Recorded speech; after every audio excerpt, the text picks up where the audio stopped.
2019 ఎన్నికల్లో చెరుకువాడ శ్రీరంగనాథరాజు వర్సెస్ పితాని సత్యనారాయణ వీళ్ళిద్దరి మధ్యనే పోరు జరిగింది. ఆ ఎన్నికల్లో వైఎస్ఆర్ కాంగ్రెస్ పార్టీకి 48% ఓట్ షేర్ వచ్చింది. తెలుగుదేశం పార్టీకి 37% ఓట్లు మాత్రమే దక్కాయి. జనసేనకు 10%, ఇతరులకు 5% ఈ నియోజకవర్గంలో పోలయ్యాయి. అంటే క్షత్రియ సామాజిక వర్గానికి చెందిన శ్రీరంగనాథరాజు 2019లో 12,886 ఓట్ల మెజారిటీతో గెలిచారు. రానున్న ఎన్నికల్లో పార్టీలు అభ్యర్థుల ప్రభావం ఆచంటల సెగ్మెంట్లో ఎలా ఉండబోతోంది, ప్రజల స్పందన ఏమిటి?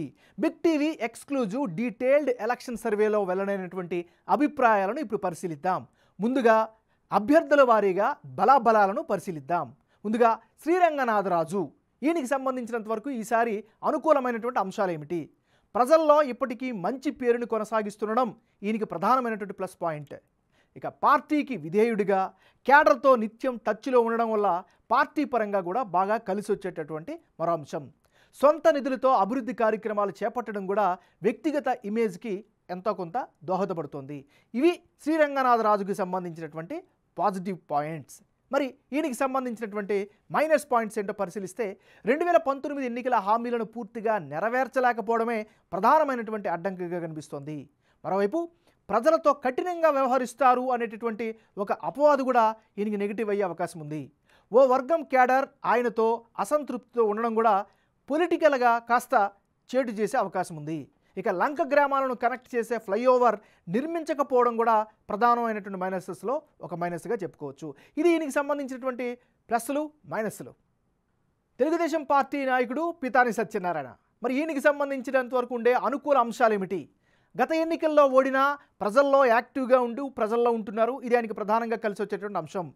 ప్రజలతో ఎప్పుడు కూడా మంచి సత్సంబంధాలను కలిగి ఉండడం కూడా ఈయనకి కలిసి వచ్చేటటువంటి మరొక అంశం. నియోజకవర్గంలో ఎక్కువ జనాభా ఉన్న శెట్టి బలిజ సామాజిక వర్గ వ్యక్తి కావడం కూడా రాజకీయంగా అనుకూలమైనటువంటి మరొక అంశం. మరి ఈయనకి ఉండేటటువంటి మైనస్ పాయింట్స్ ఏంటో ఒకసారి పరిశీలిస్తే టీడీపీ జనసేన కార్యకర్తల మధ్య ఆశించిన స్థాయిలో సమన్వయం లేకపోవడమే ప్రధానమైనటువంటి మైనస్సు. మళ్ళీ శ్రీరంగనాథరాజు బరిలోకి దిగడం కూడా ఈయనకి అతిపెద్ద మైనస్గా చెప్పుకోవచ్చు. ఇది ఈయనకి సంబంధించినటువంటి ప్లస్లు మైనస్లు. ఈ నియోజకవర్గంలో కులాల వారీగా ఈక్వేషన్స్ ఎలా ఉన్నాయి ఒకసారి కనుక పరిశీలిస్తే ఈ నియోజకవర్గంలో శెట్టి బలజ కమ్యూనిటీ ఎక్కువ మంది ఉన్నారు, 29% మంది. ఎస్సీలు 19% మంది ఉంటే కాపులు 15%, రెడ్డి సామాజిక వర్గం 11%, గౌడ్స్ 8%, క్షత్రియులు 5% మంది ఈ నియోజకవర్గంలో నివసిస్తున్నారు.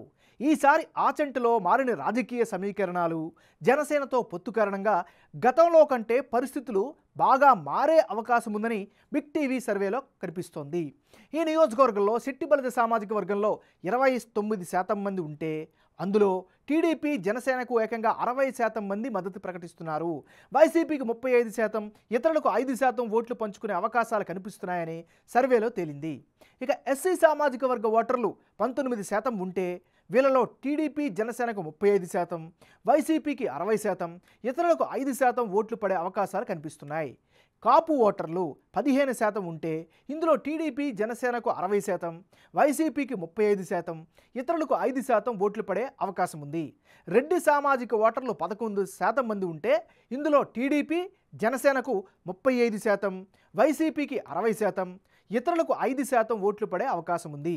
గౌడ్ సామాజిక వర్గ ఓటర్లు 8% ఉంటే టీడీపీ ప్లస్ జనసేన వైసీపీకి సమంగా 45% ఓట్లు పడే అవకాశాలున్నాయి. ఇతరులకు 10% ఓట్లు పడే ఛాన్సెస్ కనిపిస్తున్నాయి. ఇక క్షత్రియ సామాజిక వర్గ ఓటర్లు 5% మంది ఉంటే ఇందులో టీడీపీ జనసేనకు ఎక్కువ శాతం అంటే 55% మద్దతు ప్రకటిస్తున్నారు.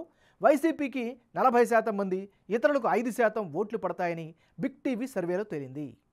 మరి రానున్న ఎన్నికల్లో ఎవరెవరు పోటీలో ఉంటే ఫలితాలు ఏ విధంగా వచ్చే ఛాన్స్ ఉందో ఒకసారి పరిశీలిద్దాం. ముందుగా శ్రీరంగనాథరాజు వర్సెస్ పితాని సత్యనారాయణ, వీళ్ళిద్దరు కనుక మరొకసారి బరిలోకి దిగితే అప్పుడు తెలుగుదేశం పార్టీకి 49% ఓట్ షేర్ దక్కే ఛాన్సెస్ కనిపిస్తోంది.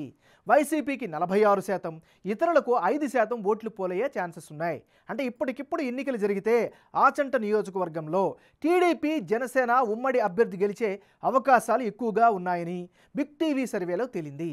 వైసీపీ నుంచి శ్రీరంగనాథరాజు, టీడీపీ జనసేన పొత్తులో పీతాని సత్యనారాయణ రంగంలోకి దిగే అభ్యర్థిని ఢీకుంటే శ్రీరంగనాథరాజుకు 46% గెలుపు అవకాశం ఉంటే పీతాని సత్యనారాయణకు 49% అవకాశం ఉంది.